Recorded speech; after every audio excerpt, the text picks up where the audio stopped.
jab, uppercut, leave you laid out on the floor. Try to duck and roll, hit and miss, now you counting stars. Should've practiced more, should've hit the mask, get out there more. Claim that you're the best. You gotta show me, son. Actions over words, baby boy. Is you real or what? Talking way too much, world come. Back sports, talking way too much, world come. Back sports, talking way too much, world come. Back sports,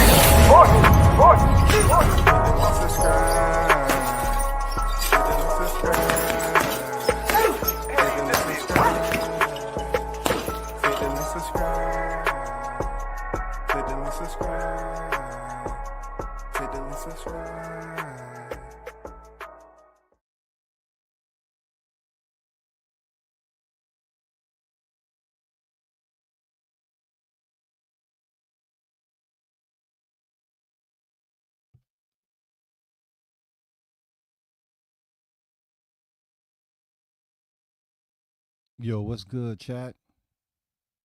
The hottest in the game. Big shout out.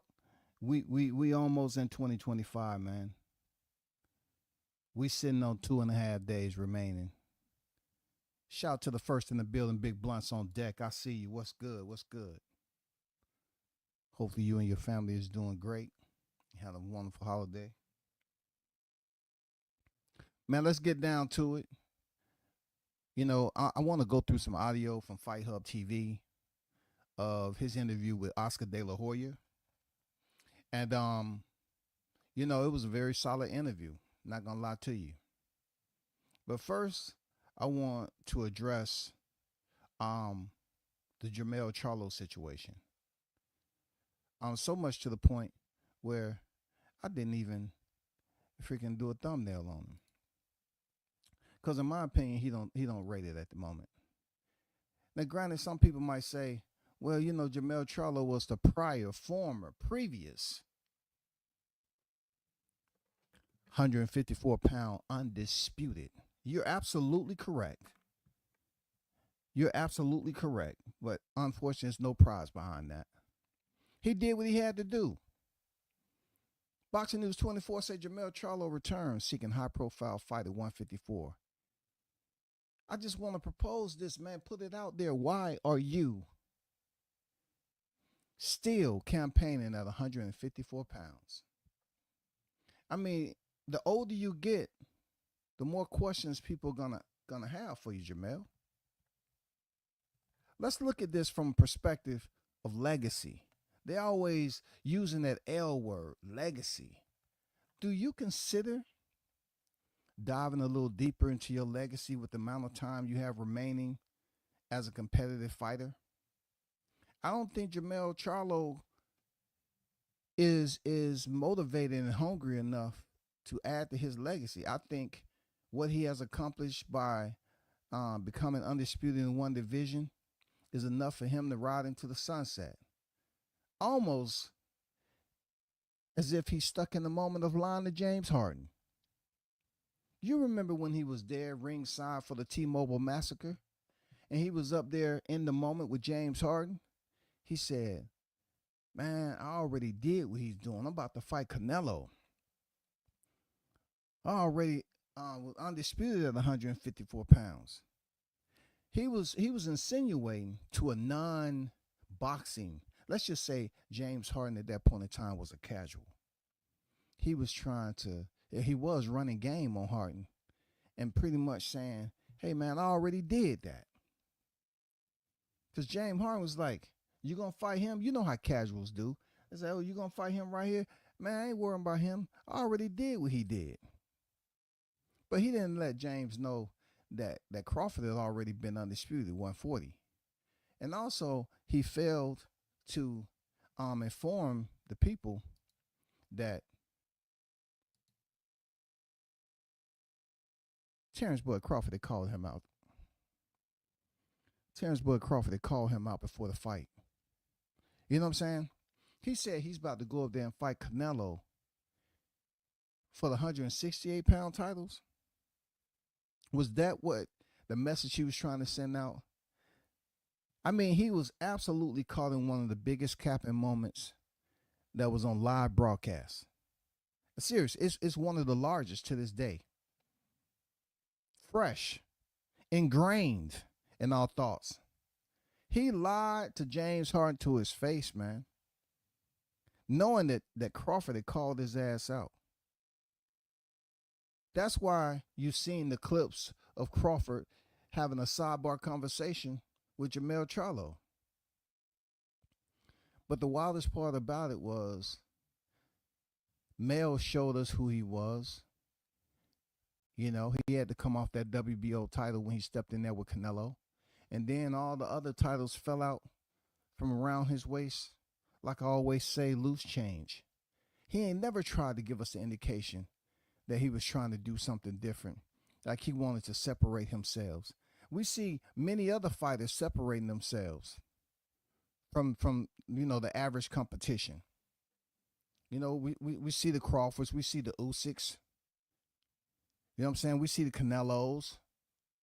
We seen the Haneys, Teofimo Lopez. You know what I'm saying? We've seen the Mikey Garcias, the Jess Ban Rodriguez's. You know, I'm talking about champions who wanted to separate themselves. We've seen the Beterbievs.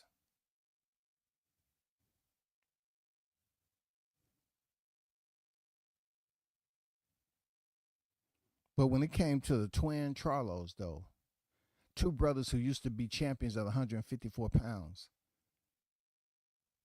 at least Mar Charlo, who called himself Big Charlo, moved up to 160 at least. And he considered himself a 2-division champion. But if you asked him at the dinner table,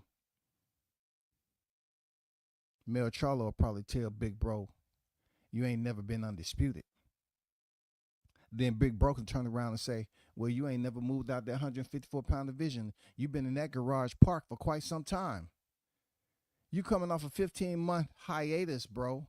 Let's see what the article has to say by Chris Williams, the bona fide, legitimate, certified, official Terrence Crawford hater. Let's see what Chris Williams have to say.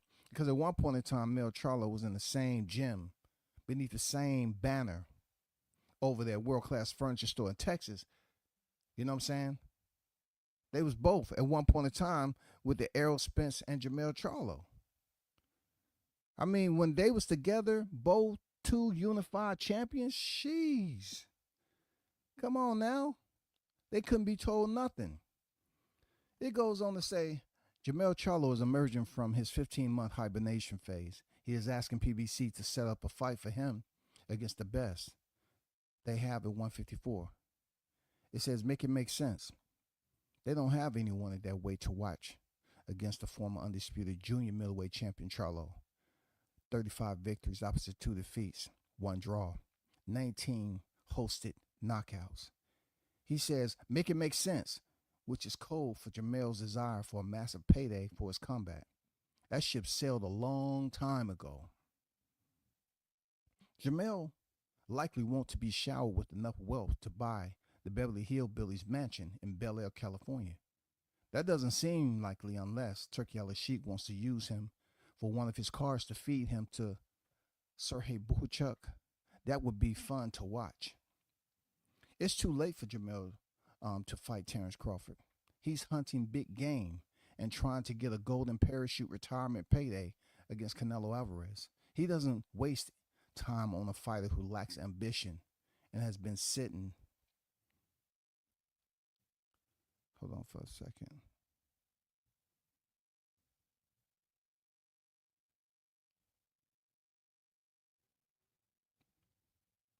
And let me go back. It's too late for Jermell to fight Terrence Crawford. He's been hunting big game and trying to get a golden parachute retirement payday against Canelo Alvarez.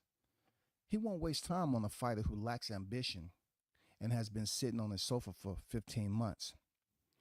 Charlo may have burned his bridges with the non-effort he put in against Canelo Alvarez last time out.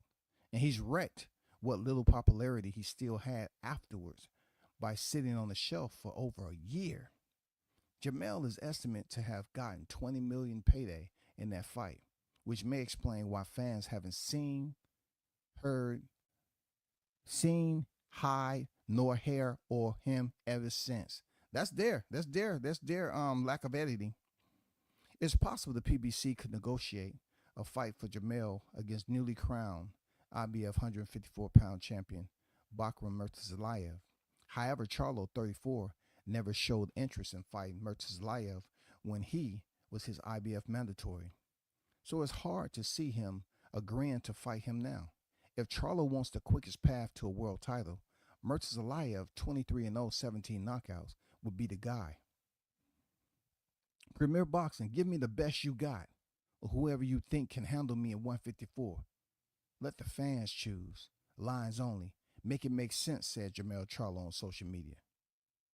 It would be brave on Charlo's part to challenge the unbeaten Murtazalayev for his IBF belt, but that probably not happen. That guy's too good.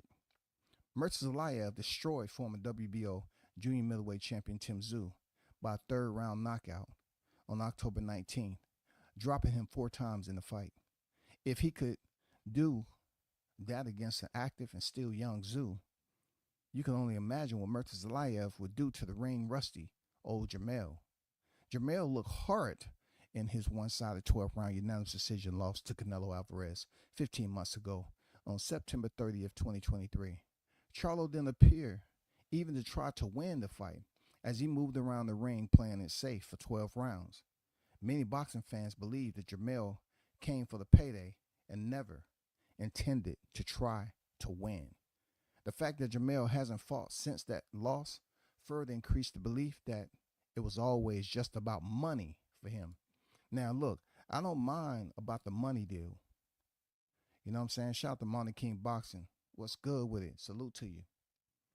I don't care about the whole money situation because, you know, boxing refused to have a retirement plan and so forth.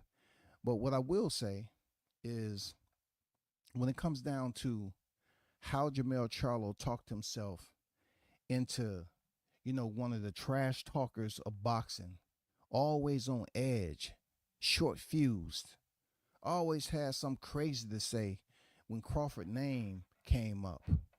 You know what I'm saying? We remember that, right? We remember how Charlo was that guy at one point in time that loved talking ill shit. He fighting again. Shit. When the fuck is he fighting again? Like, who the fuck he fought last? Like, I don't even know nothing about the kid. Don't ask me about Crawford, because that motherfucker ain't in my division. Like, we talking about a 147 pounder that was a 140 pounder. We need to fucking comprehend. I get it. He won the undisputed, right? At 147 and 140. This shit is different when they get down to 147. 147, 154, 160, 68. This shit is different. Crawford ain't did shit. Hey, that was Jermell Charlo at that present time. You know what I'm saying? Jermell Charlo loved to talk his way out of a challenge that he know that wasn't going to be easy. He seen Crawford from afar, and then he started to see him up close, especially when he went in there and beat Spence, and he was ringside with his girl. I mean, that may have did some Jermell Charlo. I'm being absolutely honest with y'all. I think he might have a slight case of PTSD. He need a prescription filled. To be that close to a fight of that validity, I'm talking about that's going down in the boxing annals is one of the most brutish fights at 147 pounds and in boxing when it has to deal with 2 pound-for-pound fighters finally meeting center square. To be ringside with your girl, your wife, at that moment, and for the attention to be directed your way. Like, Crawford was there in the heat of battle with Spence, but yet every now and then he would turn and aim ringside at Jermell Charlo, who was over there with his girl. The absolute disrespect that Terrence Crawford gave Jermell Charlo on that night was absolutely warranted. Absolutely warranted. From the beginning to the end. It was warranted because Jermell Charlo had talked so much shit about Crawford. It had to be a time and place where the reimbursement was going to be signed off. It just happened to be July 29, 2023. I've never seen a fighter that was redirecting his target practice in one of the biggest fights of his career, because they said it. Crawford, he moved funny. He ain't fought nobody. They told us the whole anthem, y'all. They sung it over. The chorus was playing. Every instrument you can imagine was popping strings, all that shit. You heard the same shit over and over again. But how can Crawford be in there with a pound-for-pound fighter who was a stablemate of Jermell Charlo? And he's up there beating up 2 freaking unified champions in one night. I never seen anything like that. I've seen fighters talk shit, but the direction, what was the history behind it? How did it link up? That's all I'm saying. The way Crawford linked up both of them together, being under Derrick James, who himself did not believe. Once again, listen, Derrick James did not believe Crawford had fought anybody. Errol Spence didn't believe Crawford fought anybody. Jermell Charlo didn't believe it.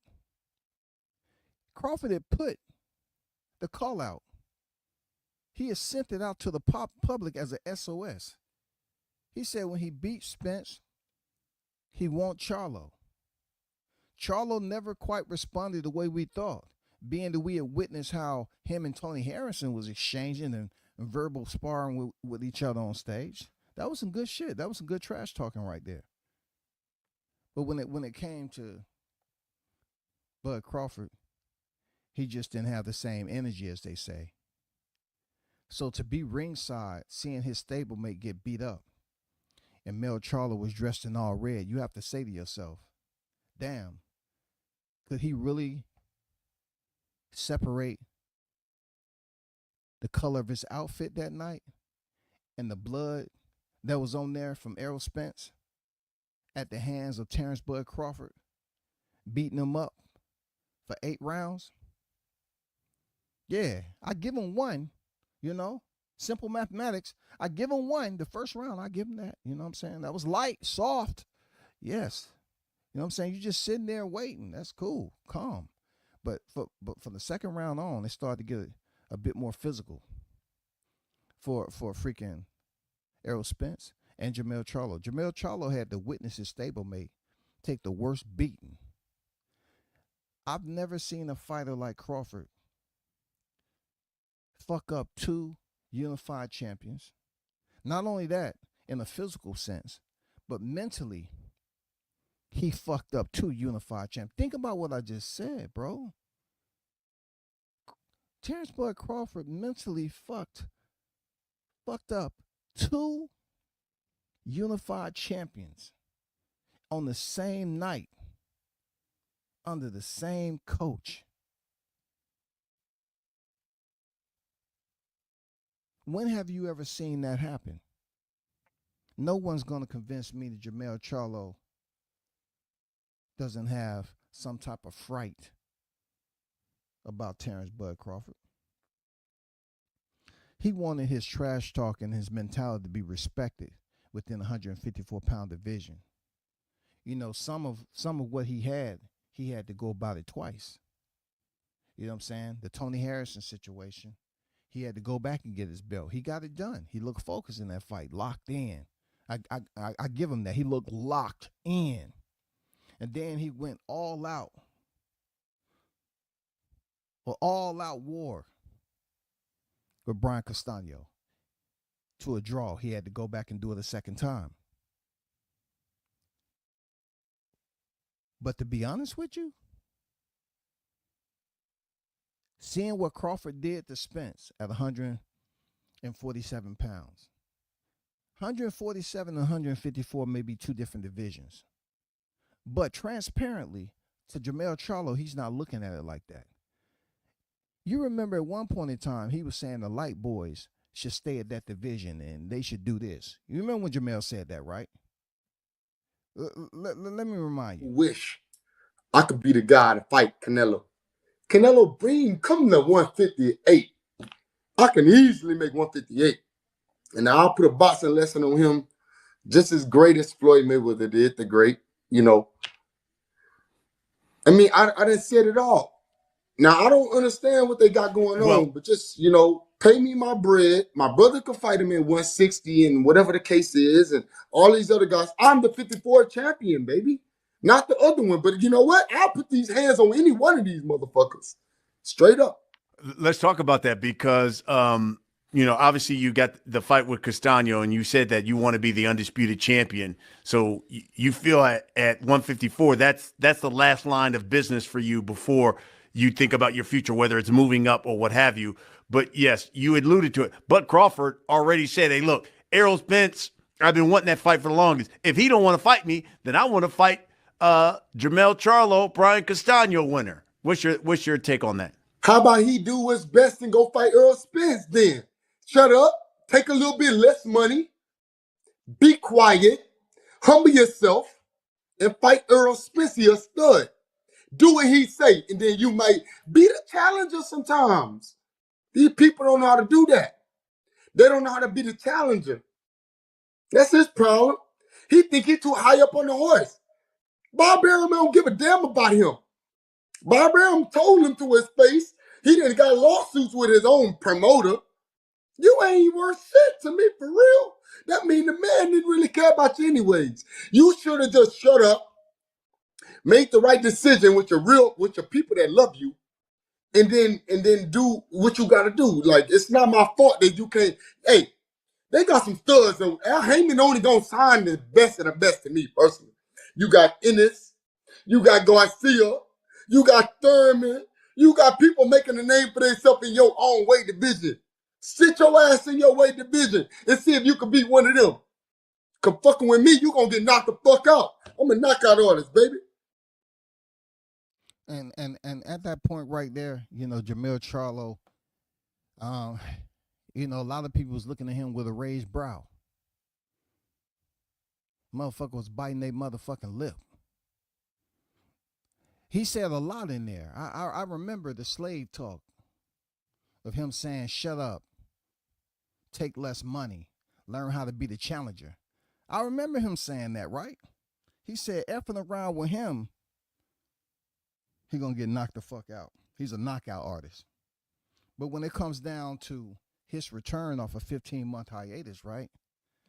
I haven't seen, or heard anything during that hiatus that he wanted to not renew, but he wanted to ignite. Not renew because he never started, but ignite a rivalry with Crawford. Now that's the way he can do it, because Crawford is the money fight up there at 154. He's the money fight. Nobody else. So being that you was a former undisputed champion, wouldn't it be your direction to return back to the division that you white gloved? You collected all the belts. And now, being that we just heard what you said, Bob Arum don't give a fuck about him and all that, and he's been long gone, left that. Isn't it about time that you kind of put it out there for the people who are second guessing and doubting that you ain't afraid to step in there with Crawford? I mean, how much more data you need? You was ringside when he beat up your stablemate. You're not gonna fight in the honor of? That's not your man's? You're not gonna fight in the honor of Errol Spence Jr.? This fight makes all the sense. It's motherfucking bullshit. Listen to Jermell Charlo tell just an open-ended tweet talking about give me the best. PBC may not believe that Crawford is the best. They don't have any vested interest in the best. This is what I try to tell you all about. The ones that's out here hoo-hoo and ha-ha and going around with their freaking posted signs and shit, carrying those torches and advocating for these so-called fights. Did you hear what Jermell Charlo said? He said, give me, link me up with the best. If someone is not signed with PBC, if they're going to be considered the best, because it seems like Jermell Charlo is still stuck in Candyland. This dude refuses to mention Bud Crawford's name. To me, it seems like Bud Crawford is the candy man when it comes to Jermell Charlo. Jermell Charlo put an open-ended request out there. Just put me with anybody, the best of 150. So being that Crawford's not signed with PBC, what does that mean? You can thumb it down just a little bit more, condense it. You can condense it. You can narrow it. Process of elimination down to just one name that boxing would love to see in 2025. It'll be even better if you go over there and beat Murtazalayev, right? I mean, come on now. The fighter that you handedly gave your belt to when you was up there visiting Camp Canelo, and you went up there and did not a goddamn thing, you gift wrapped your WBO belt to Tim Tszyu, so you never really fought him. Now you have the opportunity to return back to a division that you was a former undisputed. You should go over there and fight the newly crowned Murtazalayev, who you didn't want no problems with. Go over there and fight him and get a belt, and then fight Crawford. That's big money. You're talking about a 4-division champion now, Jermell Charlo. So all the banter you was talking earlier, all the useless banter that you was screaming about, he need to handle business with your boy. He did that already. You was ringside for that. Be careful what you ask for. Why don't you come back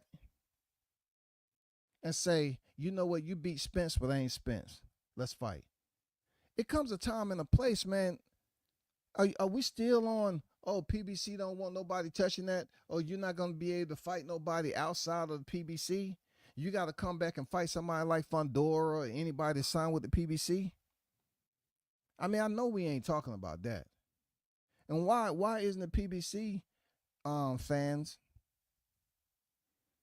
pushing Jermell Charlo to fight Crawford? Wasn't y'all the coalition of hate for Team Crawford? Didn't y'all love Spence? His popularity was absolutely blooming. When y'all put that out there, I don't hear any of y'all holding Jermell Charlo accountable for shit. All because, you want to advocate for the PBC. But when you want to advocate that fight for Crawford, are you all looking at it like, nah, we really don't want to see that fight because we don't want him to, to have that in his archives, beating 2 of Derrick James' former fighters. We don't really want that. Why aren't y'all advocating for Jermell Charlo, man, to call out Crawford upon his return? They're kind of in the same situations, right? Check this out. I'll break it down for you just a little bit, right? Simplicity at its best. You ready? You remember that time last year, because we still on the final hours of 24, right? The last year where he went in there and fought Canelo,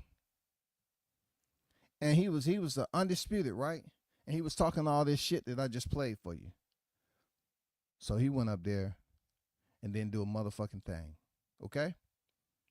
So after that fight, we have yet to witness him return back to the ring. Now, coming full rotation. Check this out. People are saying that Terrence Crawford want to fight Canelo. He said he wanted to fight Jermell Charlo, but Jermell Charlo came off the belts. Jermell Charlo is a selfish fighter, because when Brian Custer asked him, would he fight Errol Spence Jr. at 154, he tried to say, oh, that's my dog. We from the same hood. You heard that brother talk, that buddy pass type shit. Didn't he? He said if he want the fights, if he want to come up there, if he want the belts, he can go up to 154, I'll vacate, and if he want them that bad, he can get them. That's how he was doing. That's Jermell Charlo's words. Now, he's been out the ring. That same guy, Crawford, that he was stepping on with criticism, he was making sure his goddamn boots are laced up tight. Because he was up there saying Crawford should sit down and take less money. Crawford is 2-time undisputed. Who the A side? I would really respect the PBC freaking rebelers to just be a bit more consistent and hold Jermell Charlo to a standard, bro. This guy's not doing anything. He's content with one division. Come on, bro. He has Jason Rosario in the fray, a Brian Castano. You know what I'm saying? And a Tony Harrison, bro. Why aren't y'all trying to motivate a fight for him to call out Crawford? Why is Crawford like the candy man? They don't want to say his name. Look, Terrence Crawford was doing what he was supposed to do July 29th last year. It just so happened Errol Spence stablemate sat too close to the ring. That stablemate was Jermell Charlo, and what he witnessed, I think, kind of internally scarred him. It's really nothing that the doctors can do. It doesn't require surgery, but it does require rehab. You know what I'm saying? And that rehab may be somebody that's around him, convince him, say, hey, at this point in time, if you want that big paycheck, you need to go and call out Crawford. You need to try to catch him out the door. Crawford is older than Mel Charlo, right? So why aren't you trying to call out Crawford? It only makes sense. He was talking mad shit. He even grabbed his nuts while you was with your girl and called you a bitch ass nigga. That's what he said. You a bitch ass nigga. That's what he called you, Jermell. Jermell, did he not call you that, bro?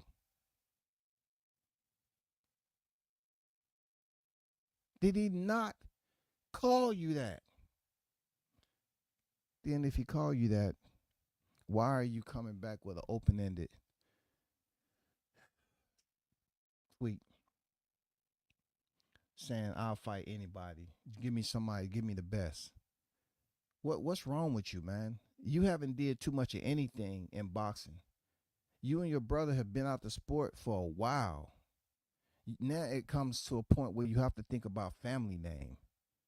I mean, you have to come back and remind people who y'all truly are. Both of y'all been out the sport for a while. How can both of you all, especially you, Jermell Charlo, you just sit there and be content with 154-pound undisputed, while other fighters is doing more than you? Like, don't you want to stand on that shit you said about Crawford? Now that he's at 154 and he's beat a champion,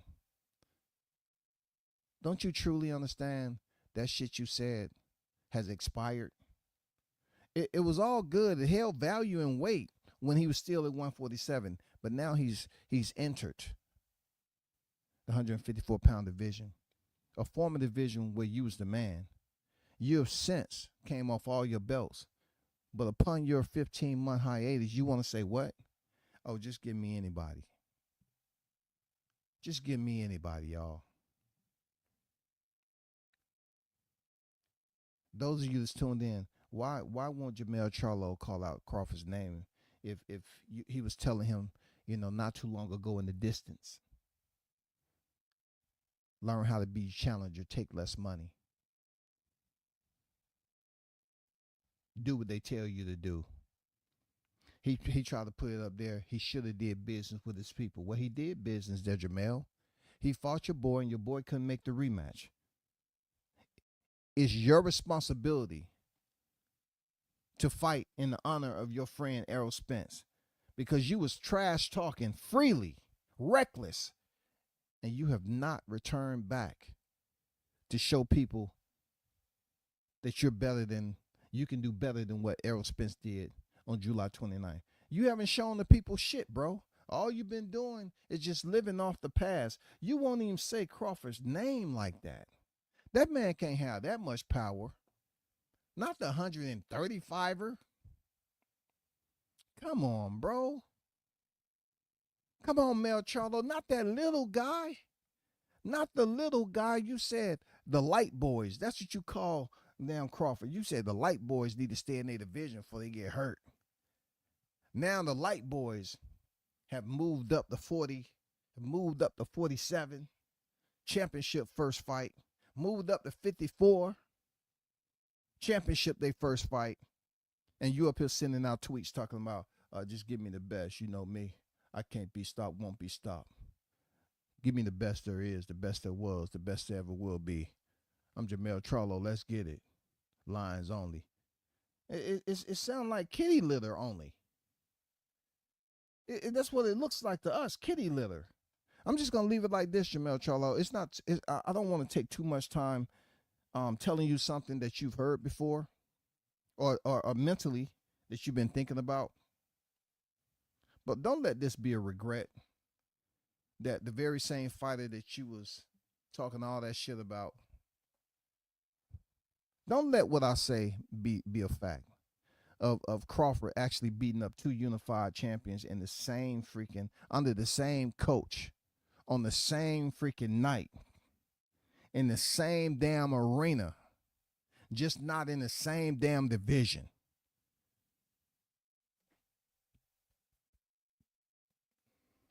Don't let this be the stake in your heart, bro. Don't let this be the one fighter, the 35er. Don't let him be the one that put that stop sign up there. The light has been changing from red to green, to yellow to red, and in sequence, man. You had plenty of time to goddamn cross over, bro. You can cross over that threshold of fear and say, you know what? Let me call out Bud Crawford. Let me get back on my shit. Bring back the old Charlo. If the old Charlo doesn't come back at 154 pounds and start harassing and stalking Terrence Bud Crawford, do you know what your name is going to be in the future? They're going to shred you.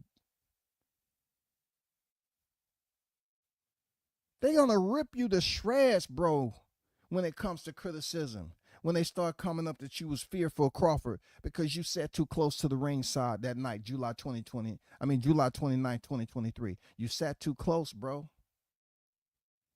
Them speckles of blood that flew over the goddamn ring and onto your goddamn outfit. That shit hit you. It's almost like you was taking bullets. That blood that was coming off Spence, bang, bang, bang. I mean, probably some of it you had to tell your girl, hey, babe, can you reach in there, give me you got a Kleenex, you got a tissue or something like that? Yeah, god damn. That nigga got blood on me. That nigga got blood on me. God damn. And we only in the 5th round. God damn, this nigga. I ain't thought I'd never go through this shit. God damn. Crawford had Jermell Charlo looking around to see if there was any empty seats behind him. And he forgot. You talking about you had a fight with one of the pound for pound best. It ain't no motherfucking open seats. It ain't no open seats for you to move back into the shadows, goddammit. You need to call out Terrence Bud Crawford and stop bullshitting around. You have the ability. Use the man. You said all of what you said, man. Come on, bro. Step on it. Step on it, man. It's time for you to step on your square and let people know you willing to make one last run. I don't see it. I don't see shit, bro. You sat here and you heard the shit go back and forth about your former stablemate, Spence. We haven't heard shit. We haven't heard you come to the defense of nothing. You know Errol Spence is in that division too. You know what I'm saying? But I guess y'all probably on the buddy pass. So the only other person that can really get you back into the headlights, I'm talking about with the brights, like you were when you were undisputed, is Terrence Crawford. The very same person that called you out when you was reigning defending undisputed champion, that is the one that you should fight. Sebastian Fundora is not calling calling Crawford out at 54. Zalaev isn't calling them out. You know what I'm saying? I mean, brother,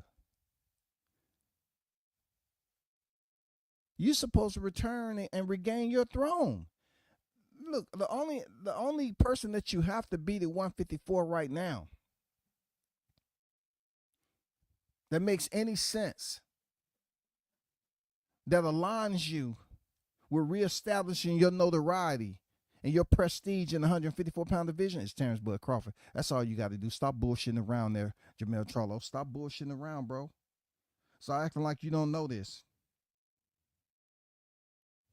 I don't know if y'all got some gag order going on, but all these freaking, circus acts that's going around here that refuse to freaking call the name because they don't want to say a name that's attached to the PBC. Oh, don't say Sebastian Fundora. Don't say that. They on the same banner. Don't say that. Leave that alone. Leave that alone.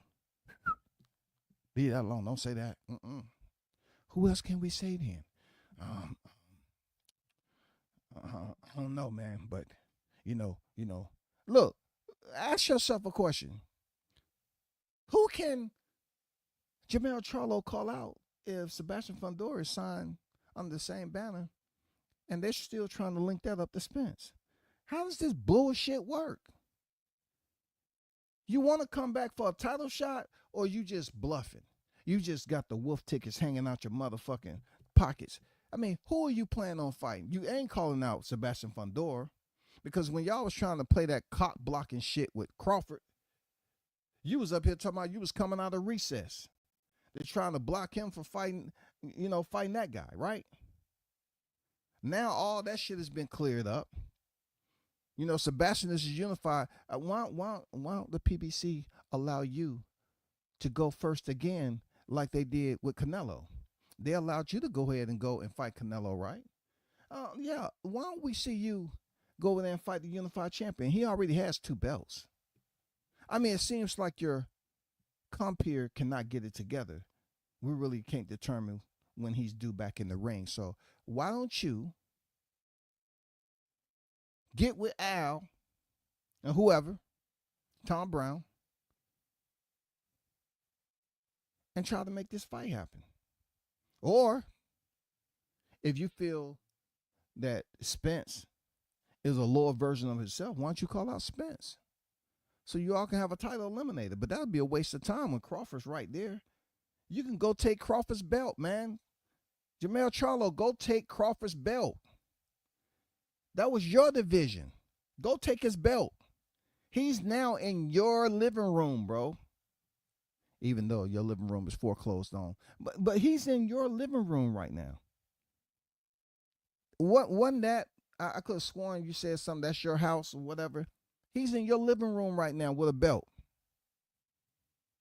Why aren't these PBC content, religion, cult following out here pushing for fighters to fight at 154 pounds? Why aren't y'all using Jermell Charlo to fight? Because I guess the narratives don't change. Y'all got spanked on the ass, so y'all have to be very careful about pushing for fights. I thought, it was like back then they were saying that it makes business sense to have in-house fights. Now that shit don't make no sense because a lot of in-house fighters have since left.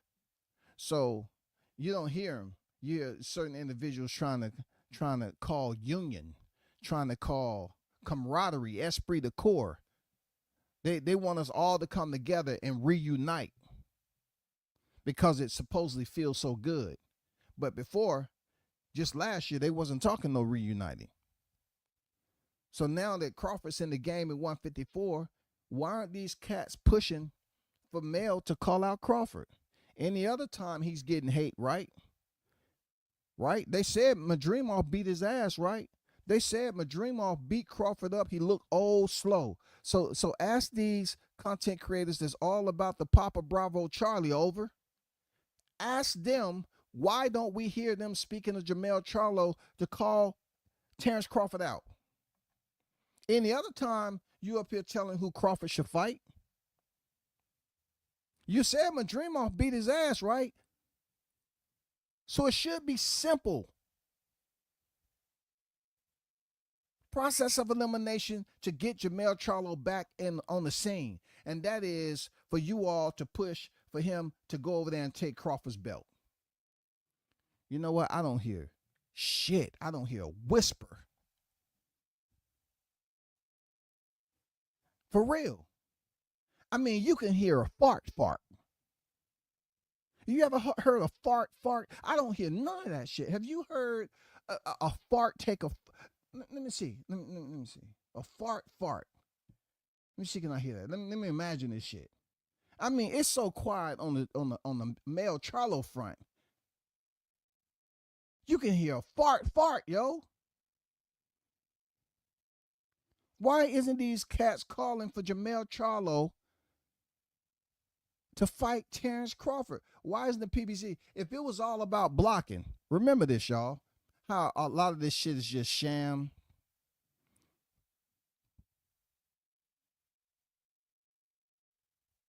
A can of trash ass narratives. Remember when Errol Spence jumped in the ring now, and word had it that Terrence Crawford was gonna fight Sebastian Fundora, but Errol Spence, they was jumping up and down on here, right? They was talking about, oh man, PBC is blocked Crawford. Now what? The hate was still real. And we all know why. Because Crawford did the unthinkable. He beat up a whole freaking entire fan base.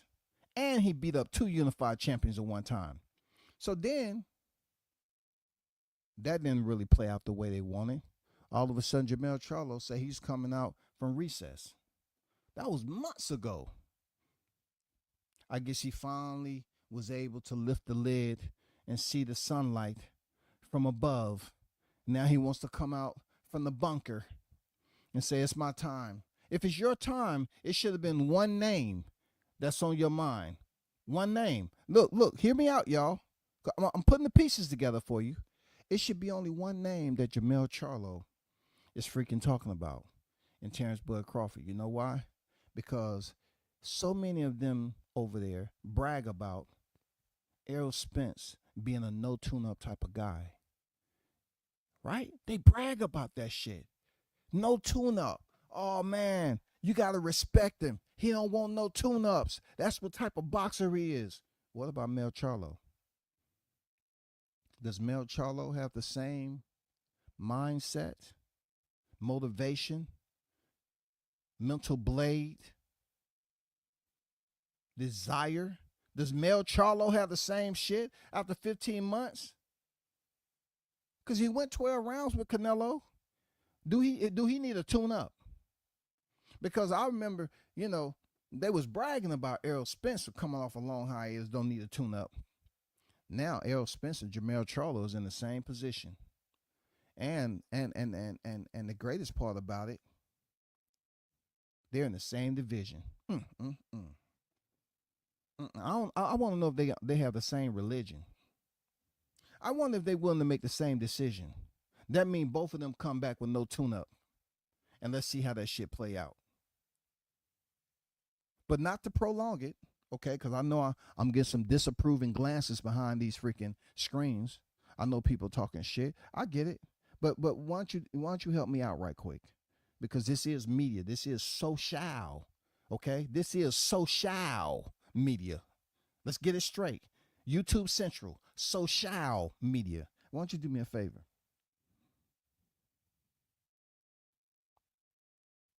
Whenever you get a little bit of time doing throughout your day, why don't y'all get together in the private chat and come up with a plan, a COA, a course of action to make boxing great again and get Scary Melly to come out here and call out Terrence Crawford's name. If you all are so critical about Crawford getting a fight with Canelo and Canelo will beat his ass and he don't have no chance of winning, why don't you do me this favor? Why don't you do me this favor? Because we saw Mel Charlo go up there and go 12 rounds, right? So why don't y'all just try to get, like y'all throw them diversions and those motherfucking, blocking techniques that y'all was giving mass approval, right? Why don't you do this? Since Mel Charlo's been in there and went 12 rounds with Canelo, with his complimentary knockdown, right? Why don't you say, hey, Mel, if you really want to stop Crawford from getting the Canelo fight, why don't you go show the people that you can beat Crawford since you already had the opportunity to fight Canelo? Wouldn't that be so professional of Jermell Charlo to make that happen? Am I lying? I mean, we're talking about Mel Charlo, who said, all I don't want to do is to fight Canelo at 158. Just give me 158. My brother can fight him at 160. I didn't fight him 160. He had the opportunity to fight Canelo, yo.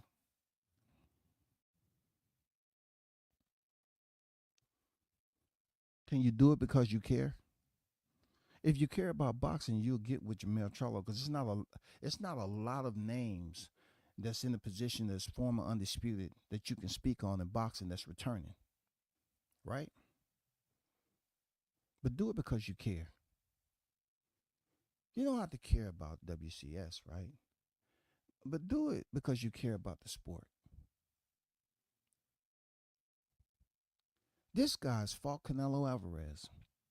You all say that Canelo would beat the brakes off Terrence Bud Crawford.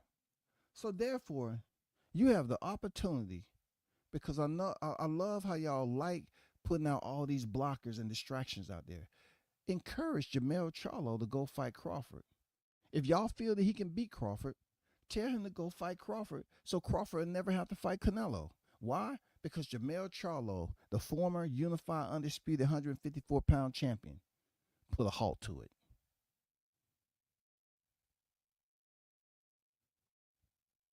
Is that okay with y'all? Let me get to the chat right quick. Shout out to MKB in the building. Shout out to the News by Shaw News Sauce Experience in the building. Team Tucker official on deck. What's good with it? Shout out to Christopher White in the building. I see you. What's good? Shout out to the OG Bruce Gas, Boxing, Jazz, and more. Salute. Jermell really didn't surprise me losing in that fashion. He is no Crawford by any stretch of the imagination. This is my thing. I agree with you, MKB. I don't think that he surprised anyone. The fact was that him stepping in the ring with Canelo Alvarez, no one considered that a 50-50. But if you want to play into the freaking equation, if you want to put him into the master puzzle of trying to see who's going to be the next best at these divisions once they're moving up, the old guard transitioning out, right? So sometimes the old guard is still young enough to make something happen. And this is the case. The old guard is still young enough to make something happen. You know what I'm saying? Because we remember Errol Spence calling out Canelo Alvarez, and these same pundits was out there saying it was okay. They was trying to say, oh, we're going to now, we ever going to be able to see you and Crawford? Yeah, but it'd be better if I step up and face Canelo Alvarez. Okay, they was co-signing Errol Spence. They was co-signing freaking Jermell Charlo when he got called up, right? But they never co-signed Crawford. When PBC put Jermell Charlo up there, they say, hey man, it's okay because he's a 154-pounder, and that's what they said. He had to step in from all, and this, that, and the other. But the fact remains, he moved up to division and put on one of the worst displays we've seen when you had the opportunity to change your whole career.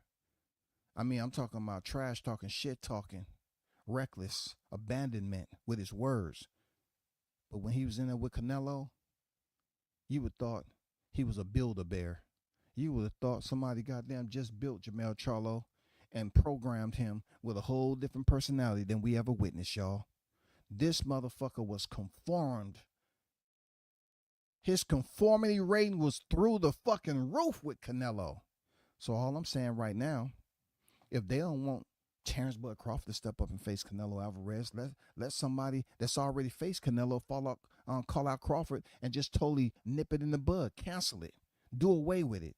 Call out Crawford, and if you think you can go in there and beat him, go in there and beat him.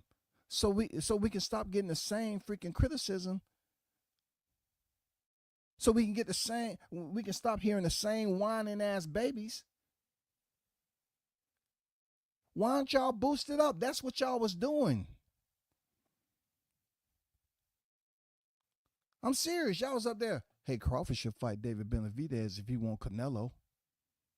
Yeah, have him fight David Benavidez. Y'all had David Benavidez up here. Hey, man, if Crawford can, I'll defend my brother's honor. If Benavidez is willing to defend his older brother, Jose Benavidez's honor, why don't y'all ain't pushing for Jermell Charlo to go over here and defend his honor of his stablemate, Errol Spence Jr.? Why aren't y'all pushing for him to defend his honor? He said they from the same hood. That's my boy. That's my homie. That we from the same hood. But you don't want to go defend Errol Spence honor? Of course you do. You was there. You was on deck. You was in attendance. You look, you heard it there, Jermell Charlo. You smelt it. You lived it. And you synced it. You seen how Crawford got up on the ropes and was talking shit when you was next to your missus. And you don't want to come back with no tune-up that they brag about with Errol Spence. You don't want to split the ropes and say, Crawford, hey, nigga, it's me. Yeah, it's time, nigga. Yeah. Me and you. It's time. No, none of that. You don't hear none of that, bro. Trauma is weird when you see someone you was equally yoked with get whooped. Get whooped in a frying pan, dog. Come on, stop that wordplay, man. Stop it. Stop, man. It's the holiday season. He said someone that you thought you was equally yoked will get whooped in the front. Come on, stop it, man. Yo, happy birthday to Bruce Gas. 70 years in the game of life, yo. Salute to you, Bruce, man. Congratulations, man. Real talk. A lot of us this day and time, we hoping to get out of our 60s, bro. You know what I'm saying? Happy birthday to you, man. Real talk. Happy birthday. No, I ain't gonna do that to you now. Stop it. Stop it. Stop it. I'm just playing now. What's good with it, Mike?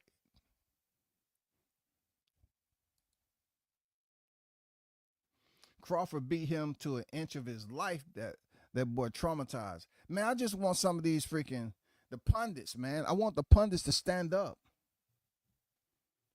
I want them to stand up and stop singing the same anthem. Any other time y'all want to criticize Crawford and what he shouldn't, y'all say, hey, he don't deserve Canelo to beat his ass. Well, what's the difference? Because I didn't hear y'all saying that about Charlo. Was it because he was the undisputed champion in 154, you gave him an exemption letter? Did y'all send a non-refundable check? Did y'all submit the letter? Hey, whatever y'all do, don't say nothing about Jermell Charlo. We're gonna it's secret. He gonna be facing Canelo next. Yeah. Don't tell nobody. You know what I'm saying? Don't tell when the news do break, boost it up.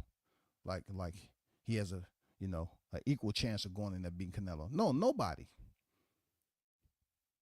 Jermell Charlo was facing Canelo, and it barely got any freaking mainstream play, just like Haney McGill, Edgar Berlanga. I think Edgar Berlanga got more airplay. Haney McGill got more airplay than Jermell Charlo. But besides that, yo, the only thing I'm saying is that you all have said plenty of times that Bud don't have a chance with Canelo. He get his ass beat. I hear it all the time. So since there's a fighter that was beneath the same banner of Errol Spence previously, please stand up and encourage that man to fight Crawford. Isn't that what y'all want to see? Now that he's made a declaration that he's returning back to the sport of boxing, no tune-ups, right? Him and his stablemate, no tune-up, right? Go put a rest to Terrence Crawford. It's your time there, Mel Charlo. Put a rest to the guy that you said that sit down, shut up, learn how to be the challenger, take less money. Yeah. Yeah. I want you, one of the only fighters that Terrence Crawford addressed on July 2029. I mean, July. Why do I keep on saying 2029? July 29th, 2023. You are the only other fighter that Crawford addressed. Wow. He was up there delegating instructions to your stablemate via punch combinations. He was in there teaching, and he was talking to you like you the student. You got that work. Errol Spence got that work, and Jermell Charlo got that work in the same night. Don't you want some revenge? Don't you? I mean, you gonna let a man grab his sack in front of your girl and call you a bitch ass nigga? No, Mel, no. You gotta handle that. He disrespected you in front of your girl, man. If you ain't willing to take this fight, man, nobody look, they're not even gonna call it a duck because they already know how you are, bro. It says salute WCS in the chat. Jermell Charlo crashed out against Canelo. But will have dog walked him at 154. The jig is up with them PBC and house boys. I mean, that's what they want to do. You know, talking about in-house boys. This is the primary reason why you don't hear anything. Because they're still trying to line Errol Spence up for Sebastian Fundora. He's the unified champion. Wouldn't that be the logical route to take? You don't have to fight two people for two belts. You can just fight Sebastian Fundora. And you know the best part about it is that Jermell Charlo is pretty healthy, isn't he? Errol Spence seemed to have other underlining issues. I don't know if his eye or whatever the case, but he seems to be able to drink that protein shake and hold it in his right hand. So it seems like his right hand is good to go. He looked to be in decent shape, but Mel Charlo, if he's more healthier, why don't he go in there and fight Sebastian Fundora and then turn around and him and freaking Crawford can fight for unification? Either way it goes. You know, I mean, we're talking about in-house fights. Let's see who's the best. Let's see who the best. That's all I'm saying. Sonny they was eating off the PBC sheep hype jobs by discrediting Crawford for years. All I want to know is why don't I hear the anthem played loud and clear with Jermell Charlo's return? Like, this is a guy who went 12 rounds. 12 boring rounds with Canelo Alvarez. And he's been in there with him. So he's returning back to the division that he left. Okay?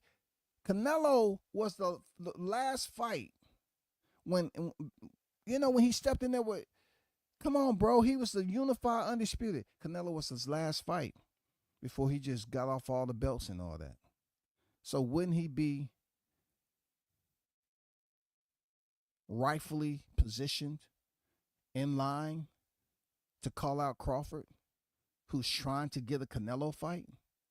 I mean, if you that guy and you learn so much from Canelo, can't you just put a rest to Omaha's own Cinco de Crawford? You have the opportunity to put that to rest, Mel Charlo, and you're not even calling out his name, bro. It's weak. Jermell thought that he was in the Philippines watching his boy get slaughtered by a tiger. He thought, I'm in the wrong sport. Hey, man, this dude, God damn it. Hold on for a second. Where's that? Hold on for a second. I really want to let me get back over here.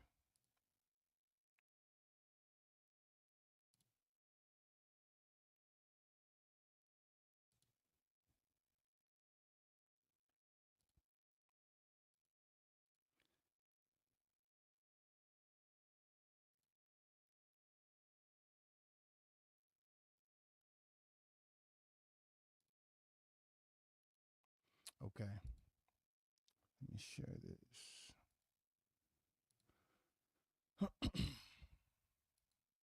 This is going to be my next transition, but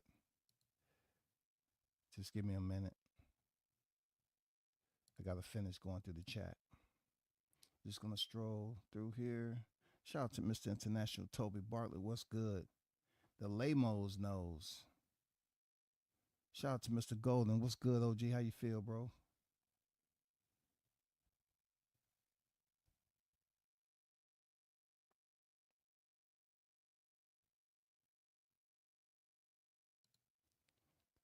Shout out to Swat Jones in the building with the $5 super chat, man, to bring in the holiday as we get ready for 2025. I appreciate you, man.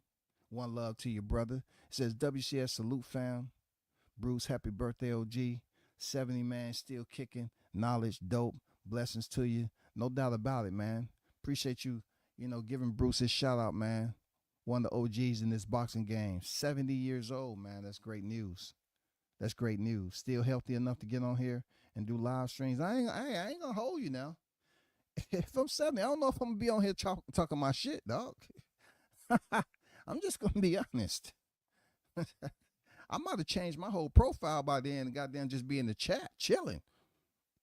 And Bruce still on this mother doing live, I can't give you that commitment. I don't know.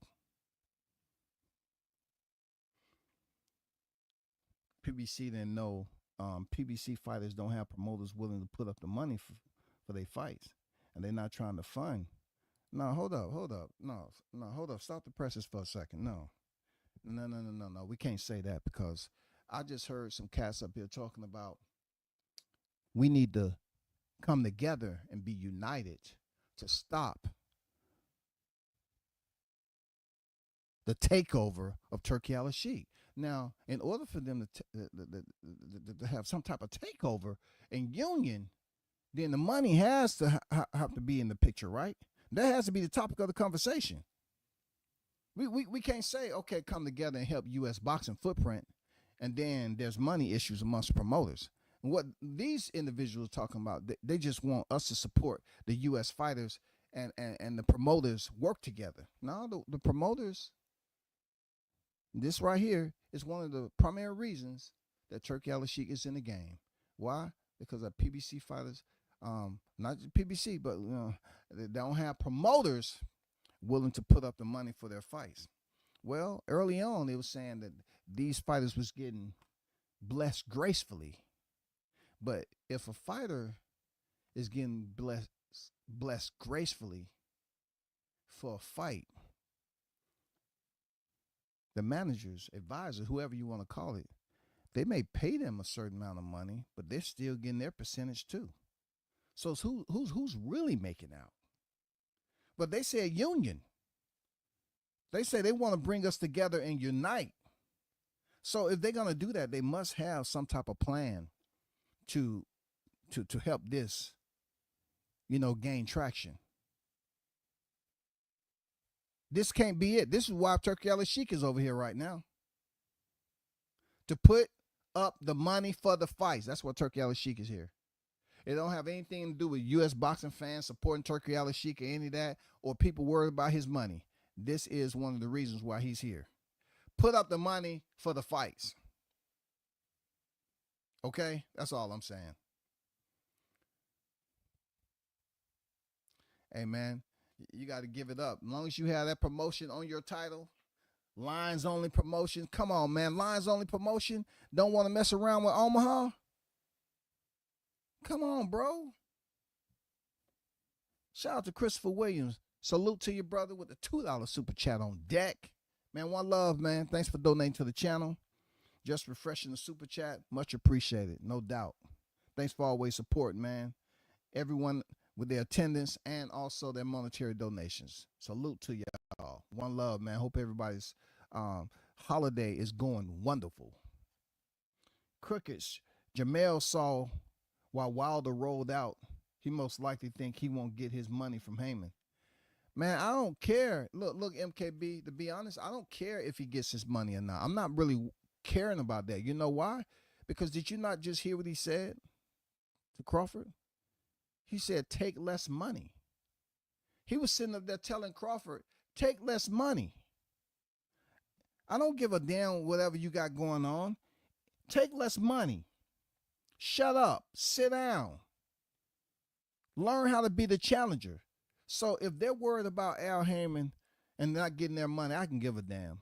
Because he was busy up here trying to tell another man that competed in his same professional occupation, a full contact sport. You want to tell him, sit down and be the challenger. Shut up. Take less money. Be submissive, nigga. Surrender. That's what I want you to do. Surrender. Ring Rust, he got a decent Canelo payday. Only place Jermell should be in the gym and home. No excuse for these boxers who chose their profession. Like I said before, there's a money issue going on where every time we want to see a fight, and they was so braggadocious about in-house fight. They was so braggadocious about that shit, bro. Let me transition to the Fight Hub because I want to talk about the interview itself. It was a very solid interview. I ain't gonna lie. I liked it. Let's get down to it. Appreciate everybody's interaction and comments they left. But I want to get to Oscar De La Hoya. Shout out to Marco. This is Fight Hub TV. You know, he did an excellent interview with Oscar De La Hoya to kind of talk about the Devin Haney situation with Ryan Garcia and a plethora of other topics. A bout that is very prestigious. You know, how am I gonna be, you know, handling both at the same time and not, you know. Let me get past this. Want the effects of Viagra, but I just want to get past this. He was talking about the ring belt. Certainty for fighters, for boxers, for the sport, you know, for the fans.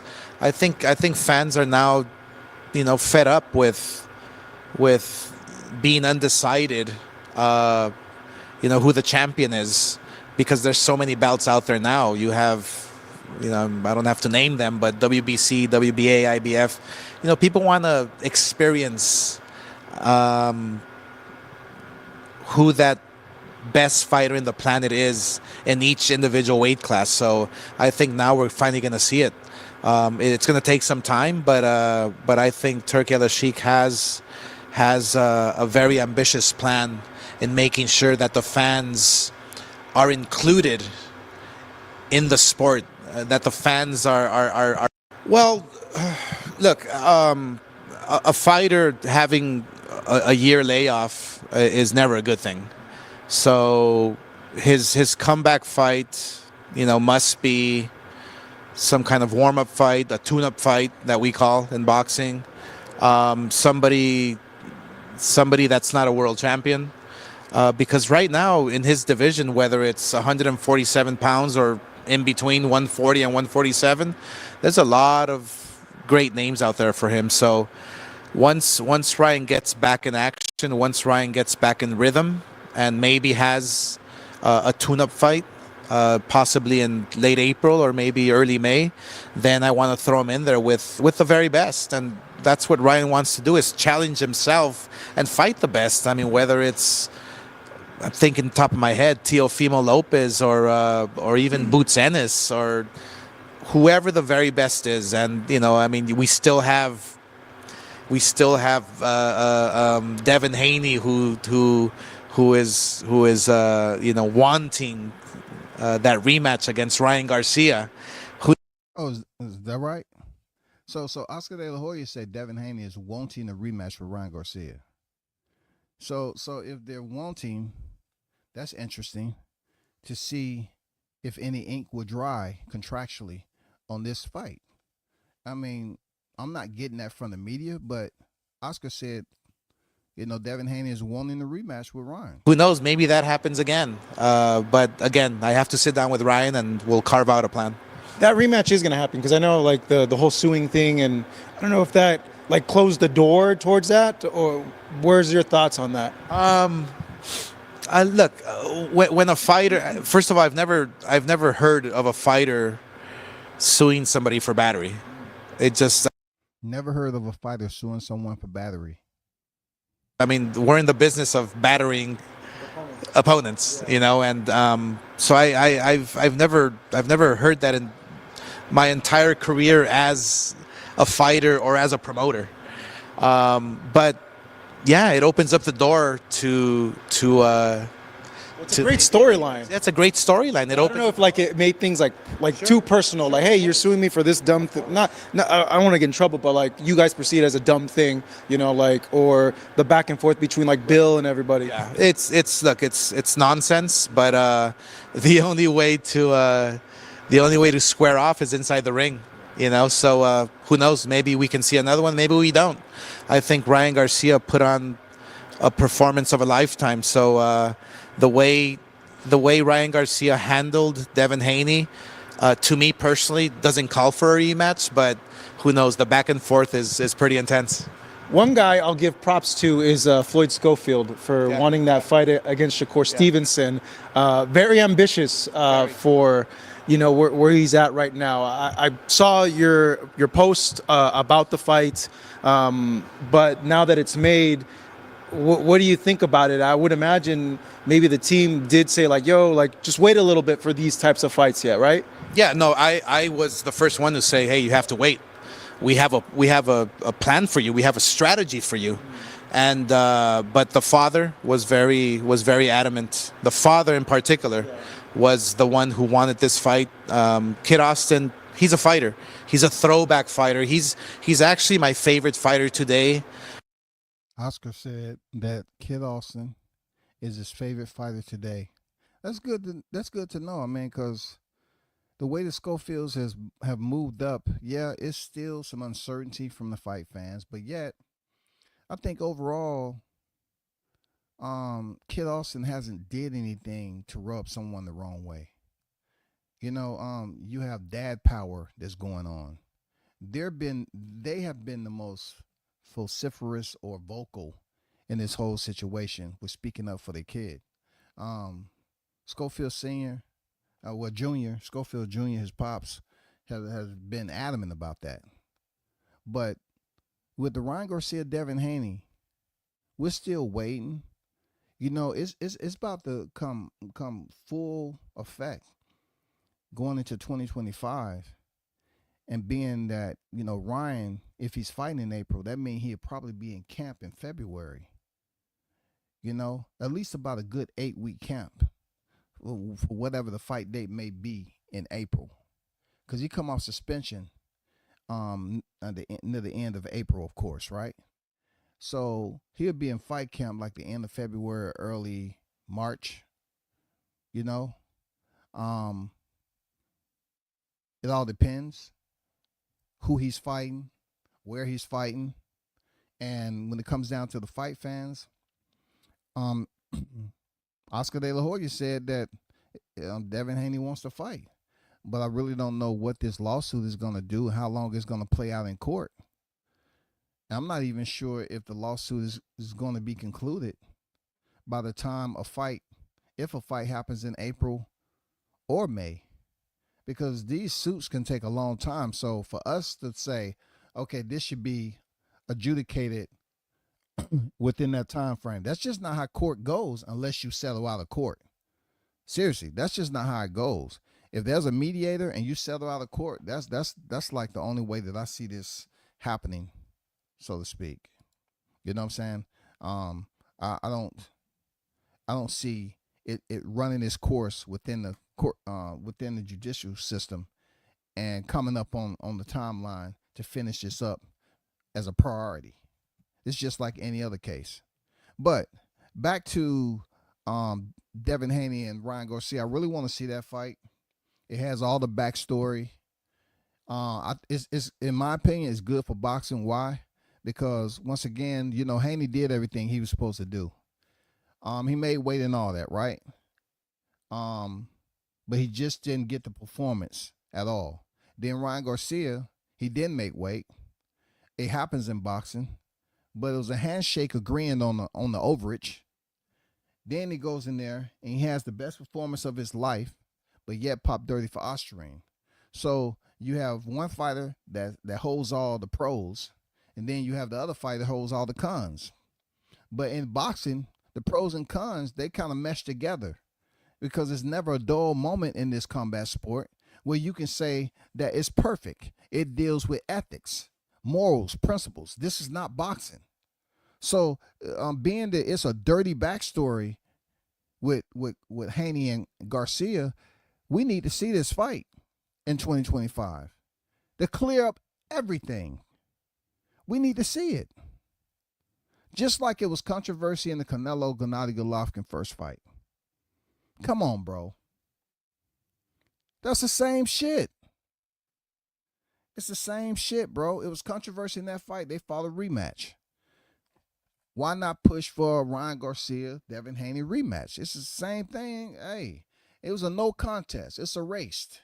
Okay, but they did fight. They did fight. So to basically clear everything up, level it out, get some closure, I think we need to see it. Do I believe it's gonna happen based off what I hear in the media? It doesn't seem that way. It's just my clarity on it. It doesn't seem like it, with all the court situation, and then, potentially, fights being turned down. I can say, okay, well, Haney them turning down this fight, that fight, they may be waiting for Ryan Garcia only. Okay, if that's the case, cool. I like it. You know what I'm saying? I like it. If that's the case, Haney them turning down fights with other opposition because he wants, Ryan Garcia at what weight? Are they going to do it at 40 again? I really don't want to see it at 40 again. I really want both fighters to be healthy. They weight. Devin Haney, ballooning up in weight. It has to be a struggle for him to cut down in weight too. And then Ryan Garcia. So I would rather, we're going to complain about rehydration clauses. Let's just say, okay, both of you fighters don't have belts at 140. If 147 is your next stopping point, right? Your next division, have the fight at 147. I mean, I know we ain't trying to damn weight drain motherfuckers as much complaining as we heard last year about that shit. Both fighters should be healthy. Just like the motherfuckers complaining that they wanted to see Spence Crawford at 154 next. I want to see Haney Garcia at 147. Fuck the 140. Because say, oh, let's see if he's able to make this weight. Why? What's the whole purpose of that? What's the whole purpose of draining down to a lower division where he missed weight the first time and it's going to be tough just to say, okay, this is your punishment for freaking testing positive and coming in overweight the last fight. We want you to return back to 140. And we want to see, can you, first of all, test clean, both of your samples come back clean, and let's see, can you make weight? And then if you can handle those two, then we'll see how the damn performance happen between you and Haney in the ring. I don't want to see it. Just both fighters go up to 147. The less weight you have to cut. You know what I'm saying? There's less pounds you have to cut to weigh in and level the scales. So that's my point. I mean, that's where I'm at with it. It's not a lot of big fights that we can tag right now heading into 25, but that's one of them. That's one of them. It's really hard. Even Ryan Garcia doesn't even have to play like he's crazy for this second fight. You know what I'm saying? He already been on record as saying he was playing everybody. So he doesn't have to even act like he crazy. It'll be good trash talking back and forth. I mean, it's been so much goddamn drama. So much drama that's attached to this first fight. And then it was moved to a no contest. Ryan Garcia suspended. He was fined. Come on, bro. That's where I'm at with it. Real talk. It is a very significant rematch, but litigation. No fan should want to be a part of it. The fight itself had substance, but the integrity of the entire event is strained from glory. Glory, Glory relish in controversy. You know what I'm saying? It's Glory has been known to rebel in the heart of controversy. You know that, MKB. You've been around sport for me. Yeah, Glory can relish in the heart of controversy. Why? Because it depends on what type of controversy it is. In this case, you have Devin Haney, who had did what he was supposed to with the Aussie double and beat Lomachenko, then beating Regis Prograis, right? So the controversy for him is the fact that his opponent tested dirty. That's his controversy. But his glory is if he can come back and prove to everybody that, yeah, the Oscarine helped out. I beat him fair and square this time. He had the test clean. He did. He had to make weight. It was a much different fight. He can relish in that glory, amid controversy, because that's what he went through. I mean, you're talking about a fighter who's went through some of the worst I wouldn't say the worst. Some of the most heaviest precipitated controversy of recent. The way he looked in that fight and everything else, yes, this fight needs no promo. You know what I'm saying? It needs no promo. That's all I'm saying. Glory can relish in the heart of controversy.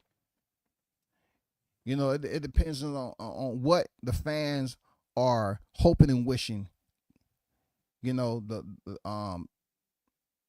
outcome is. They're going to say, Ryan, a natural 143 pounder.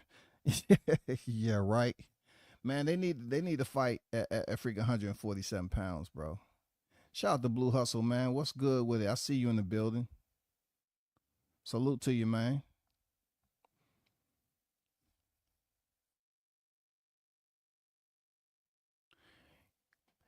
As far as what Floyd Schofield, I'm looking forward to him and Shakur fighting.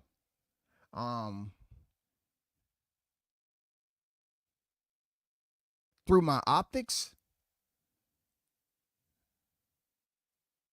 I see a competitive scrap, but nothing that I've seen from Schofield up to this point, even in his last fight where he selected to bang out, that places him in the same presence of Shakur Stevenson when it comes to skills, technique.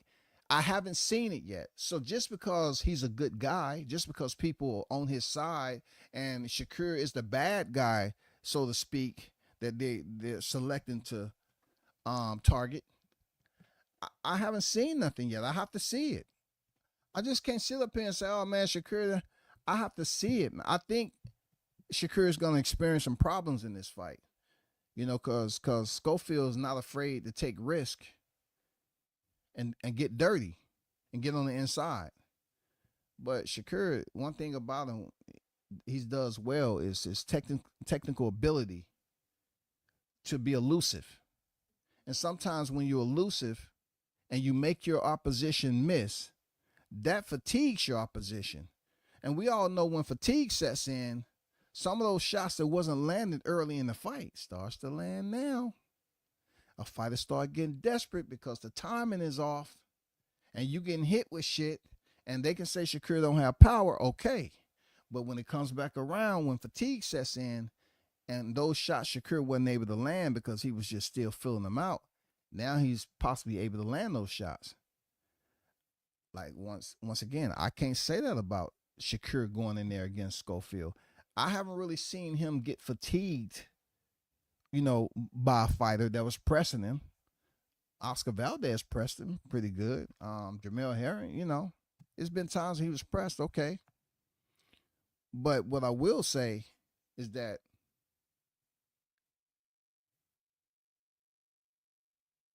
I'm not able to process how Kid Austin is going to press Shakur Stevenson. I hear his pops talk about knockout, knockout, knockout. You have to respect the defensive prowess of Shakur Stevenson. And if by chance, if you watch his last fight, Kid Austin's last fight, he was right there in the pocket, head hunting. And he was missing a lot of those headshot attempts. And that's going to fatigue you. And look, that was his first 12-round fight. So if he goes in here early and tries to knock out Shakur and he's missing shots because he doesn't want to attack that body, you know what I'm saying? And he's fatigued in the 6th or 7th round, even though, you know, his strength and conditioning looks great, it's going to be interesting. It's going to be extremely interesting to see how this plays out. He is the younger fighter. Did he learn something from that last fight? Is he going to be a much more intelligent boxer in there with a skilled technician as Shakur Stevenson? We'll have to see, bro. We'll have to see. I ain't gonna lie. You know, we're not comparing Tank Davis to Floyd Schofield as Tank Davis, of course, when you talk about pressure. But all we looking for is to see how Schofield is going to look in his first step up, his real step up fight against a 3-division champion, silver medal Olympian Shakur Stevenson.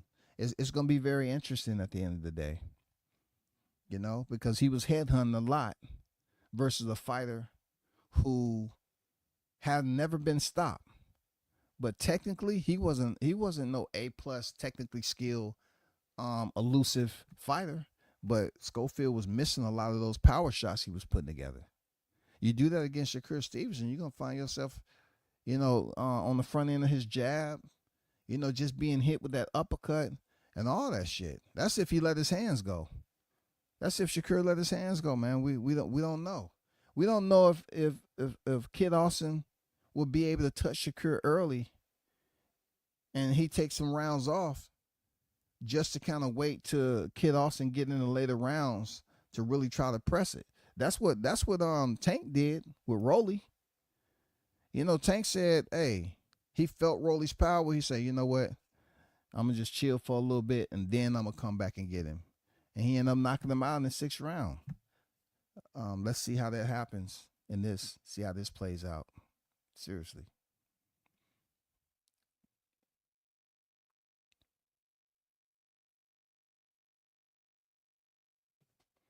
They both can capitalize off the rematch. Yeah, for sure. I agree. They both can capitalize off that shit. Good money. People willing to see. You know, they say Ryan Garcia has a fan base. I think Haney's fan base, he did get some, even though he looked bad in that performance. I think there's certain people based off Ryan Garcia's racial tirade and him, you know, just putting on a facade to build up the fight and him popping dirty. Yeah, I looked at his IG and I haven't seen any numbers decrease.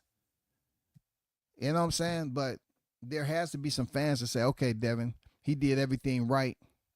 We going for Devin to beat Ryan's ass because this, and this. You know what I'm saying? So I was looking at that Riyadh season February card. I'm betting on Shakur to KO and Dubois to KO Parker.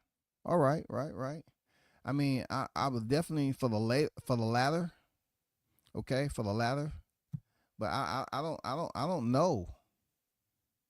I don't know, bro. Like that young lion, like one thing I see in Kid Austin, he reminds me of a Herschel Walker in his, like, people underestimating his strength. I ain't gonna lie, bro. Like, I don't know. He got some of the best strength and conditioning videos out there. I'm serious. A lot of cats don't put their strength and conditioning vids out there, but Kid Austin has some crazy workouts, bro. I'm not gonna lie, man. Me being in fitness and shit, like, I like his workouts, man. But I see where you at with it. I can see the ladder, Dubois Parker, but not so much Shakur knocking him out. Blue say just want to see a good fight. Yeah. But we passed. You know, for me, Blue, I'm past just seeing a good fight. I want to see fights that bring other fights, that magnetize other fights to happen. You know what I'm saying? Like, we're talking about a 135-pound division. You just don't want to see a good fight.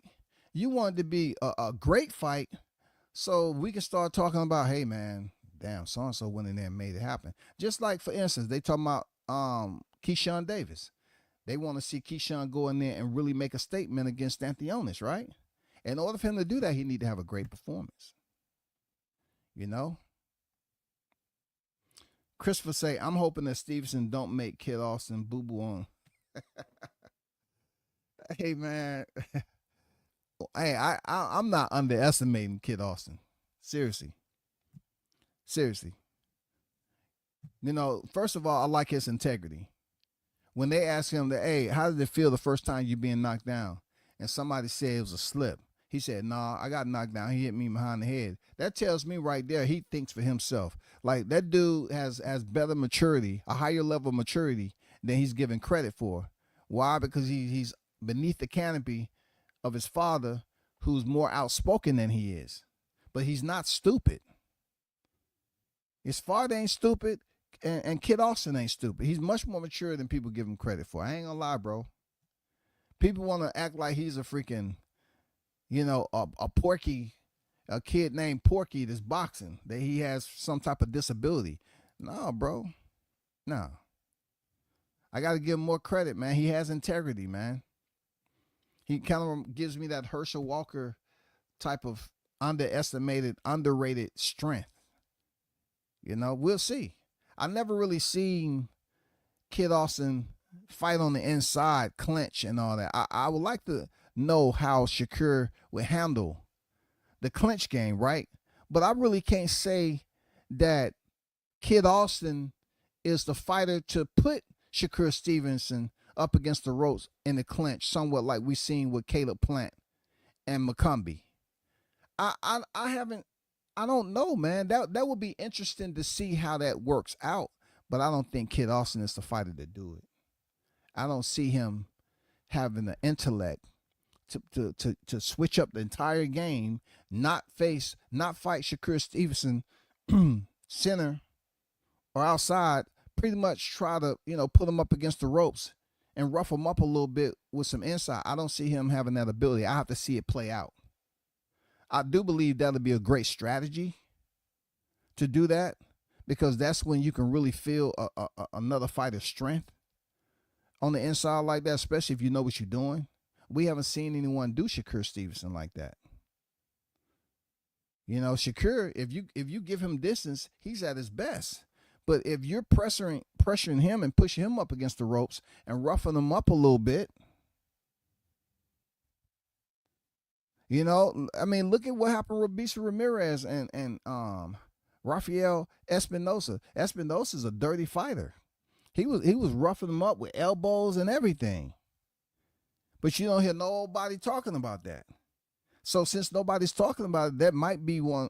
Hey, if Kid Austin wants to switch up the game a little bit and catch Shakur off guard, it has to be something that's unorthodox. It has to be something that we wasn't expecting. And that goes to fighting him on the inside, pushing him back to the ropes. You know what I'm saying? If they say Shakur don't have power, then Kid Austin should be able to get in close and try to work him to the body, push him up against the ropes, and really, you know, make him work in there. I want to say Kid Austin the stronger fighter, but sometimes knowing how to fight on the inside prevails more than having the strength to muscle your opponent on the inside. Schofield father going to learn a valuable lesson.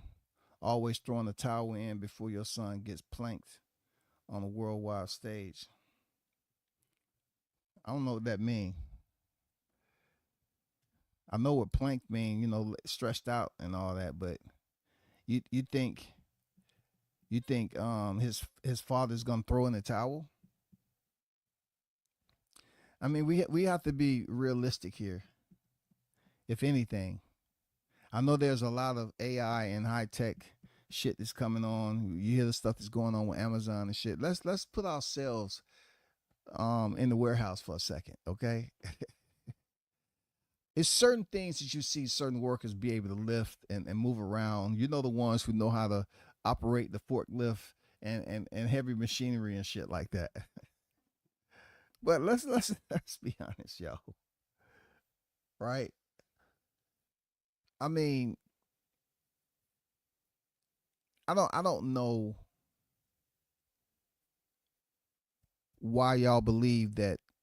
In one sense, they say Shakur don't have power, but MKB, you're believing that he has enough to knock out Floyd's Kid Austin.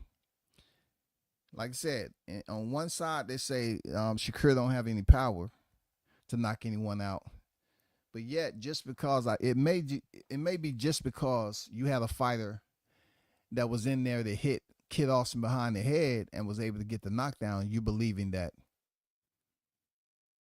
Shakur would be able to do the same thing. I don't know. I don't do that, man. I don't know. If I say great or anyone put that title on a fight, people are going to say he is green and that what Shakur was supposed to do. That's why I said good fight. No. Hey, they supposed to put that tag on Shakur. You know what I'm saying? Look, if they saying this right here, right? We didn't want to see Joe Cordina. So we seen all the vids of Schofield Jr. calling out Shakur, right? We seen it. We seen all the vids of Schofield Jr. calling out Shakur Stevenson. The fight is now being made. It's no green, it's no nothing. But I get the language that you're using because you're absolutely right. They do and they will say that, hey, Shakur go in there. I want him to have a great fight. I mean, that's one of your favorite fighters. You're never gonna hear the only shit you heard me say about Crawford is my complaint is that he made it look too easy. He should have played around with his food. In your case, there's no way that I'm gonna say, well, let me water it down and finesse my compliment. I hope Shakur has a good fight, so people won't say that Floyd Schofield, if he gets the brakes beat off of him, that he was green. No. We passed that shit. The fight is being made. It's time to step up. If we want boxing to change and we want to be more involved in a positive perspective, I mean, we can't be watering this shit down, bro. If he gets the fight, that means the matchmakers said that it was okay. Keyshawn is about to fight Stanthionis. What about that? What about that? What about when the Gervonta Davis fought Rolly Romero? How many fights did he have? What about Teofimo Lopez when he went in there and fought Richard Comey? He had 14 professional wins, bro. Richard Comey was his 15th professional fight. So no, it ain't no green nothing. The only thing green is the light. Time is go time, goddammit. Shakur go in there and beat Schofield, he gets full credit for beating Schofield. It ain't no green shit. We can't double back and say, oh, by the way, Schofield, we knew he won. No. His pops called him out. Kid Austin called him out. The fight was made. The result is what it is. The result is what it is, bro. We can't say, because I look at it also like this. Another perfect example, Blue. Dave Morrell. He has 11 fights going in there with Dave Benavidez. When Benavidez whoop his ass, I don't want to hear shit about he green. 2-division Reggie title holder. Boxing needs to change when it comes to the numbers. If a fighter and their people feel that their fighter is qualified to step in there with someone with much more experience on the professional level and championship level, then we can't sit up here if the fight go just the way we thought. We can't turn around and say, you know what, so-and-so wasn't ready, man. They was green. No, we got Morrell. We got Schofield. We got Keyshawn. We have some fights that's coming up. And these fighters don't have that much experience, bro. Even Jahad Tucker, when he fought the top 5 ranked middleweight, how many fights did he have? When Francisco Varone was ranked number 5 at middleweight. We have to get out of that, man. Like, these fighters, man, they're coming up different today. They're coming different. Some of them are maturing faster than what we did when we was playing sports. So somebody that you knew back in the day. That's all I'm saying. If I seen Shakur muscle Conceição, I don't see Schofield being able to pent water Shakur's defense abilities. Well, I didn't. It wasn't a lot of times that I seen Edwin De Los Santos and Shakur Stevenson in the clinch. I mean, we can go back and watch it round for round, but it wasn't too many times. Now, you want to talk about Caleb Plant McCombie. Now, you want to see how McCombie was able to land his power shot on Caleb Plant, and really, show the effects from getting that punch off. And Caleb like, okay, goddamn it, I got to make an adjustment. And he made an adjustment. He started fighting on the inside. The fight was totally different. I didn't see that with Edwin De Los Santos and Shakur. I mean, just because it happened maybe once or twice in the fight, I didn't see that consistently.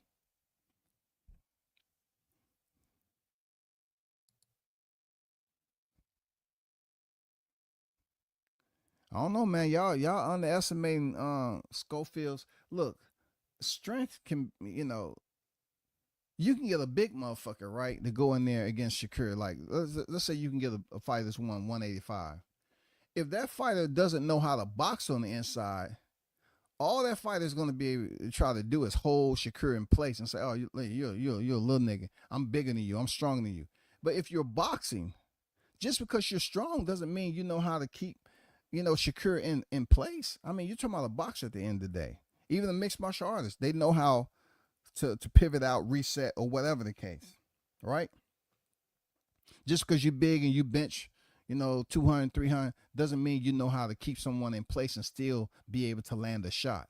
If you're busy trying to hold the fighter with your hands are busy trying to hold them in place, and their hands are free, and they're bound to land some type of shot on the inside. That's all I'm saying. It only takes 8% power to KO a person. Well, if 8% in timing, I agree. I really can't go against the grain as much as I want to on that because the number's so low. I get what you're saying but I put timing in there too. With that 8% and that timing, yes. And check the box on that. Now, when I say I hope Shakur has a great performance,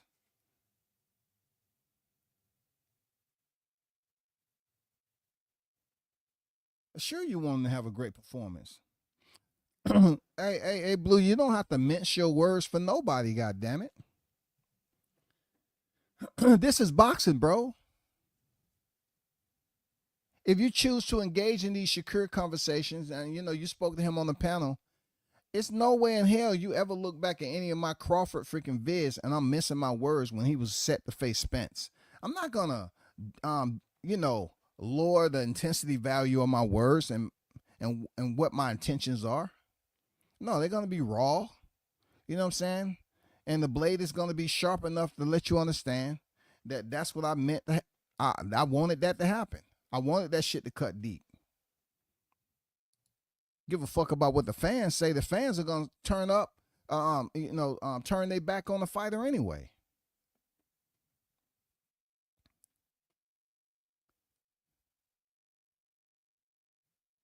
I mean, you rep your favorite fighter the way you rep it. The fans ain't gonna sit up here and give you no motherfucking,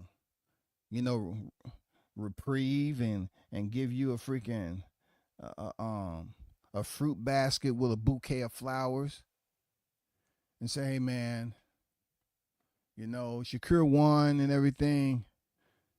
I'm glad it was much more competitive than we thought because we thought that Schofield was super green. We thought the fight wasn't going to go outside round 3, but yeah, we just want to give you this gift and show our appreciation. You know what I'm saying? We was kind of skeptical about him taking the fight, but hey, he did what he's supposed to do. No, fuck all that. Yeah, I agree. Ring IQ is important. Shakur going to have to show up and show out all the pressures on him. Riyadh season globally, we're better. I mean, look, and then Shakur gets the experience of fighting over there in Riyadh. I mean, real talk. Schofield it's a lot of fighters that has the opportunity to fight over there in Riyadh, bro. I just can't wait for that fight. It's going to be a damn good fight card, man. Real talk. That's going to be a damn good fight card right there. A lot of people on those cards, that's the first time they're going to be in Saudi Arabia. They get to go on the deployment. You know, they get that deployment under their belt going over there. A lot of people don't get that opportunity, bro, but they do. But dang, 2 hours already, man. Hey, y'all hold it down, man. Shout out to the hottest chat in the MF game, man. Appreciate y'all support. Salute to the ones who donated. As always, one love is appreciated. Continue to tune in, and we'll do it again.